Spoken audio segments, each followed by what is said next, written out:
Hello friends, welcome back to my channel. मैं हूं राधा चौहान और मेरे चैनल में आपका बहुत बहुत स्वागत है। दोस्तों, हम पैसा क्यों कमाते हैं? हम पैसा इसीलिए कमाते हैं कि ताकि अपने शौक पूरे कर सकें और अपने खर्चे पूरे कर सकें और अपनी जो है आने वाली ज़िंदगी के लिए कुछ पैसा बचा भी सकें।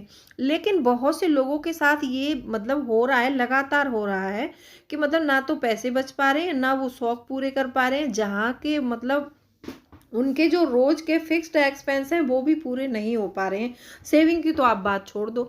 लेकिन इसके लिए पता है, आपको ये सारी चीज़ें मैनेज करने के लिए हमें अपना मनी मैनेजमेंट करना चाहिए और ज़रूरी भी है ये करना। अगर आप मनी मैनेजमेंट करते हैं तो उससे क्या फ़ायदे होते हैं? आपके एक्सपेंस भी पूरे होंगे और आपके जो ज़रूरतें हैं वो भी पूरी होंगी और आप जो चाहते हैं, जो करना चाहते हैं वो भी पूरा होगा। जैसे बहुत से लोगों को चाहत होती है कि अच्छे कपड़े पहने, कहीं ट्रिप पर जाएं, कहीं होटल में खाना खाएं और बहुत सारी ऐसी बच्चों की ख्वाहिशें होती हैं जो पूरी हो सकती हैं और अपना कुछ पैसा सेव भी कर सकते हैं। अगर मनी मैनेजमेंट नहीं सीखेंगे तो ये सारी चीज़ें होंगी नहीं, तो इसीलिए हमें मनी मैनेजमेंट सीखना बहुत ज़रूरी है। और दूसरी बात ये आती है कि ज़रूरी नहीं है कि इसके लिए हमें बहुत ज़्यादा पढ़े लिखे होने की ज़रूरत है। अपना पैसा जो है मैनेज करना है तो उसके लिए हमें बहुत ज़्यादा पढ़े लिखे होने की कोई ज़रूरत नहीं है, हम आसानी से कर सकते हैं। एक मेरी सब्सक्राइबर हैं जिनका कमेंट आया है कि 15,000 सैलरी में कैसे मैनेज करें, वो मुझे बताइए। देखो, मैं वीडियो बनाती हूँ अपने व्यूअर की रिक्वेस्ट के अनुसार ही बनाती हूँ। जो भी मेरे व्यूअर्स डिमांड करते हैं उसी टाइप की वीडियो बनाती हूँ। तो आप वीडियो के अंत तक बने रहना और चैनल को अभी तक आपने सब्सक्राइब नहीं किया है तो सब्सक्राइब भी कर लो। और जरा सी भी आपको वीडियो पसंद आए, लगे आपके काम की है, तो वीडियो को लाइक कर देना और अगर लगता है कि और किसी के काम आ सकती है तो शेयर भी कर लीजिएगा इस वीडियो को। तो मैंने सोचा एक भी उनको ही क्यों, मैं सबको बताऊं कि हमें अपने पैसे को मैनेज कैसे करना चाहिए। देखो, बहुत ही इजी तरीका निकाला है मैंने और बहुत इजी तरीका है भी। इस रेशियो से आप अपने बजट को बना सकते हैं, बहुत सारा पैसा बचा सकते हैं आने वाली ज़िंदगी के लिए। और ये 2023 का बिल्कुल धमाकेदार वीडियो है और मैं इससे शुरुआत कर रही हूँ और आपको ये 15,000 सैलरी में बजट प्लानिंग बता रही हूँ। तो चलिए आगे देखते हैं कि हमें बजट प्लानिंग कैसे करनी चाहिए। मैं एक ब्लूप्रिंट करके समझाऊंगी क्योंकि बहुत सी बहनों को मैं ऐसे ही चलते वीडियो में बताती हूँ तो उनको समझ नहीं आता है और हो भी सकता है कि नहीं समझ पाती होंगी। मैं जानती हूँ इस चीज़ को, क्योंकि कोई भी काम करना आसान नहीं होता है, थोड़ा मुश्किल ज़रूर होता है, लेकिन उसको हमें अगर लगातार हम उसको 90 डेज तक करते रहते हैं ना तो वो काम हमें आसान लगने लगता है। तो चलिए देखते हैं, ब्लूप्रिंट में मैं बताऊंगी आपको कि कैसे कैसे हमें बजट को प्रिपेयर करना है। तो चलो समझेंगे इस बजट को हम। तो सबसे पहले हमने सैलरी 15,000 रखी है। यहाँ पर हमारी टोटल सैलरी जो है वो 15,000 है। अब ये हमारी सैलरी हो गई। अब इसको हमें मैनेज करना है। अब इसको हम 3 भागों में सबसे पहले डिवाइड करेंगे। अब यहाँ पर एक रूल लागू होता है, उस रूल के बारे में मैं बताती हूँ आपको। सबसे पहला रूल है 50, 30, 20। ये एक रेशियो ऐसा है कि इससे कोई भी सैलरी मैनेज की जा सकती है, चाहे आपकी सैलरी 12,000 है चाहे 15,000 है। इसी रूल के अकॉर्डिंग आपको अपने मनी को मैनेज करना है। तो चलिए बताते हैं। देखो, मनी मैनेज करने का सबसे अच्छा रूल क्या होता है पता है? यहाँ पर होता है जैसे इनकम माइनस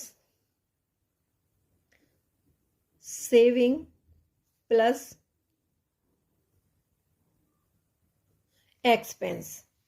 आपको क्या करना है, यहाँ पर ये हमने किया income minus saving is equal to expense. तो इसका मतलब आपको समझ आ रहा है कि जो भी हमारी इनकम होती है सबसे पहले आपको उसमें से सेविंग माइनस करनी है। जो पैसा बचता है वो अपने एक्सपेंस पर आपको जो है अपने एक्सपेंडिचर में यूज करना है, अपने खर्चों में यूज करना है। अब इसमें होता क्या है, अब हमने ये 50, 30, 20 रूल लागू किया। सबसे पहले हमें क्या करना है, हमारी जो सैलरी है 15,000 है, उसमें से सबसे पहले हमें 20% जो पैसा है माइनस करना है। 15,000 का 20% हो रहा है हमारा यहाँ पर 3,000 रुपये। अब ये 3,000 रुपये हमें सबसे पहले इसमें से माइनस करने हैं। अब ये 3,000 का मैं बताऊंगी आपको, लास्ट में पता चलेगा कि इसको क्या करना है हमें। अब यहाँ पर हमने ये 3,000 रुपये माइनस कर दिए। अब आता है हमारा फिक्स एक्सपेंडिचर। अब जो फिक्स एक्सपेंडिचर हमारा क्या होता है, बच्चों की फीस, हमारे घर का राशन, हमारे घर की जो भी लाइबिलिटीज हैं, जैसे लाइबिलिटीज मतलब हमारी जो बिजली का बिल हो गया, गैस हो गया, वाटर बिल हो गया, हमारे सारे एक्सपेंडिचर हमें 50% में खत्म करने हैं। अब यहाँ पर 50% हो जाएगा यहाँ का 7,500 रुपये।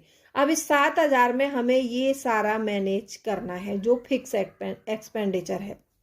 अब यहाँ पर ले लेंगे हम 30%, ये आएगा 30% हो गया हमारा 4,500 रुपये। अब ये 4,500 रुपये रखने हमें अपने बॉन्ड्स के लिए, जो मान लीजिए हमारा ये बॉन्ड्स रहेगा, जैसे हमें कपड़े खरीदने हैं या फिर हमें कोई गाड़ी खरीदनी है आने वाले समय में, या फिर हमें कहीं मूवी देखने जाना है, ये सारा हम उस पे खर्च करेंगे। अब इसमें मैंने क्या रखा है, देखो अब ऐसा होता है कि 15,000 में छोटी फैमिली में मैनेज नहीं हो पाता है, ठीक है। तो आपको क्या करना है, जैसे मान लीजिए इसमें जो 7,500 है, इसमें हम रख लेंगे अपना जो होम रेंट। इसमें हम अपना होम रेंट रख सकते हैं, क्योंकि हम इसे फैमिली के अकॉर्डिंग कर रहे हैं, बजट बना रहे हैं। तो ऐसा होता है कि अभी इतने में घर चलाना बहुत मुश्किल हो जाता है। और ये 4,500 को हम कैसे यूज करेंगे वो मैं बताऊंगी आपको। इसमें हमने अपने घर का रेंट रख लिया, और अपने घर की जो हमारी ग्रोसरी होती है, हम अपनी ग्रोसरी का सामान रख सकते हैं, ठीक है। बच्चा हमारा पढ़ रहा है तो बच्चे की फीस रख ली हमने इसमें। और इसमें इसमें ऐसा होता है क्योंकि कुछ फिक्स एक्सपेंडिचर होते हैं, ये तो हमें करने ही करने हैं, इसको नहीं करेंगे तो ये मतलब चलेगा नहीं, इतना तो हमें करना ही करना है। और ये जो कुछ वेरिएबल एक्सपेंस होते हैं, वेरिएबल एक्सपेंस ऐसे होते हैं कि वो हर महीने घटते बढ़ते रहते हैं, उनका कोई फिक्स नहीं होता है, ठीक है। और ये खर्चे हमारे फिक्स हैं। रूम रेंट हमें देना ही है, ग्रोसरी हमें हर महीने आएगी आएगी, बच्चे की फीस हमें हर महीने भरनी है, और हमारी जो गैस हमारी जो हर महीने भरी जाएगी उसको हमें भराना ही है, क्योंकि खाना बनाते हैं। मिल्क हमारा हर महीने आता ही आता है। ऐसा होता है कभी कभी थोड़ा बहुत घट जाता है, लेकिन ये घटता नहीं है, जिसके बच्चे हैं उसका तो बिल्कुल घटेगा नहीं। और ये जो थोड़े कुछ एक्सपेंस ऐसे होते हैं वो हम इधर रखेंगे। हमने इसमें हमारा होम रेंट हो गया, ग्रोसरी हो गया, और ये हमारी जो फीस हो गई बच्चे की, गैस हो गया, मिल्क हो गया, ये 5 चीजें हमने इधर रख ली, ठीक है। ये हमें 7,500 में कंट्रोल करनी है, इस बात का आपको ध्यान देना है। ये 7,500 में हमें कंट्रोल करनी है। अब आ जाता है हमारा 4,500 रुपये, जो रहेगा हमारा वेरिएबल एक्सपेंडिचर। अब ऐसा होता है वेरिएबल में हम क्या क्या रख लेंगे, यहाँ पर हमारा इलेक्ट्रिसिटी बिल हो गया, इलेक्ट्रिसिटी बिल रख सकते हैं। ये हर महीने घटता बढ़ता रहता है, ऐसा नहीं है कि आज हम लाइट इतनी यूज की है तो उससे ज्यादा बिल आएगा। ये हर महीने घट बढ़ सकता है, अगर हम अच्छे से लाइट यूज करें तो ये हर महीने घट बढ़ सकता है, ठीक है। अब इसमें हमारी जो मेडिकल की सुविधा हो गई, मेडिकल की सुविधा हो गई, हमारी शॉपिंग हो गई, यहाँ पर जो भी आप शॉपिंग करते हैं वो शॉपिंग हो गई, हमारा पार्लर का खर्चा हो गया, अगर कोई हमें क्लॉथ लेना है तो हमारा क्लॉथ का खर्च हो गया। ये एक्सपेंडिचर हमारा इस 4,500 में करेंगे, ठीक है।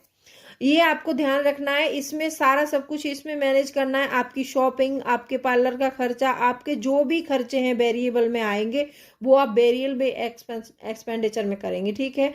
और घर का ये सारा आपको 7,500 में मैनेज करना है। अब वो आप अपने तरीके से देख सकते हैं, क्योंकि मैं हर किसी के मतलब खर्चे नहीं बता सकती कि आपका खर्चा इतना है कि 2,000 वहां दे दो, 5,000 वहां दे दो। मैं जो 2,000 5,000 उन्हीं का बता पाती हूँ जो मुझे अपना खर्च बताते हैं, तो मैं बताती हूँ कि आप यहाँ मैनेज कर सकते हैं। अब इसमें भी देखो, पार्लर आप नहीं जाओगे तो भी चलेगा, कोई दिक्कत नहीं। महीने में अगर आप 1-2 बार जाते हो तो यहाँ 1 बार कर दो, ये कम हो गया 1 बार का खर्चा। अगर आप मंथ में 10 कम से कम 4 से 5 बार शॉपिंग करते हो तो थोड़ी शॉपिंग कम कर दो, यहीं पे हो गया आपका थोड़ा सा बचत। इलेक्ट्रिसिटी बिल, अगर आप इलेक्ट्रिसिटी ज़्यादा यूज़ कर रहे हैं और फ्रिज लगातार चल रहा है तो चल ही रहा है, फैन लाइट, अभी फैन वगैरह नहीं चल रहे हैं, अभी सर्दियों में लाइट बचाने का बहुत अच्छा मौका होता है। गीजर को ज़्यादा टाइम तक मत चलाइए, आप गीजर की जगह रॉड यूज़ करिए। आप एक बाल्टी पानी जल्दी से गर्म कर लेंगे, उससे हो जाएगा आपका। तो ऐसे करके आप सोच सकते हैं कहाँ कहाँ आपके खर्चे बच सकते हैं, वहां से आप बचाइए। और ये 4,500 में से जो भी बच जाए आप उसको अपनी सेविंग में डाल दीजिए। अब ये जो 3,000 हमने शेविंग की, ये हमारी शेविंग हो गई। अब इस सेविंग को आप कहीं भी निवेश करना है, इसको आपको शेविंग अकाउंट में बिल्कुल नहीं रखना है, इसको आपको कहीं ना कहीं निवेश करना है। अब इसमें से आप आरडी कर दो, भले ही आरडी कर दो, LIC ले लो। एक मेरे पास कमेंट भी आया था कि मैडम आप जो बजट बताते हो उसमें LIC करना जरूरी नहीं है। जरूरी है, आप LIC ले सकते हैं, आरडी कर सकते हैं, ये आप अपने उसके अकॉर्डिंग करिए, मेरे बताए हुए तरीके से नहीं। मेरे बताए हुए तरीके ये हैं कि मैं निवेश करने के लिए बोलती हूँ, अब वो आप देखिए कि आपको कैसे निवेश करना है पैसे को, आप जानकारी लीजिए। अभी मैं आपको बोल दूं कि आप स्टॉक्स में लगा दो, आप लगा देंगे, तो ये चीजें मतलब मैं नहीं करवा सकती हूँ। वो आप अपने हिसाब से देखिए आप कहाँ निवेश करना चाहते हैं, निवेश की जानकारी लीजिए। मैंने पहले भी आपको कहा है कि किसी के बताए हुए जगह पर कभी पैसा निवेश नहीं करना है। आपको खुद समझना है, खुद सीखना है, उसके बाद में अपने पैसे को निवेश करना है, ठीक है। तो आप ये ऐसे करके इनको जो है कर सकते हैं। आई होप आपको वीडियो पसंद आई होगी। वीडियो पसंद आई है तो वीडियो को लाइक कर दो, चैनल को सब्सक्राइब नहीं किया है तो सब्सक्राइब भी कर लो। आप एक सिंपल सा फॉर्मूला याद रखो, 15,000 हो 20,000 हो सैलरी, इससे फर्क नहीं पड़ेगा। सिर्फ ये रूल अप्लाई करना है 50-30-20। आप अपनी सैलरी के अकॉर्डिंग अपना पैसा निकालिए। जैसे मान लीजिए ये इसका 15,000 का 50% हुआ 7,500, और 30% हो गया 4,500, और जो हमारी 20% सेविंग हो गई हमारी, ये हो गई 3,000। ठीक है, आपको 3 भागों में डिवाइड करना। अगर ये 3 भाग वाला तरीका आपको नहीं पसंद आ रहा है तो आप एक सिंपल रूल अप्लाई कर लो। 15,000 का जो हमारा 15,000 का यहाँ पर होगा, 80% पैसा आप अपने जो है 80% पैसा अपने एक्सपेंडिचर में लगा लो। सारे एक्सपेंडिचर आप 80% में पूरे कर लो और बचेगा 20%। तो ये 20% आपको शेव करना ही करना है।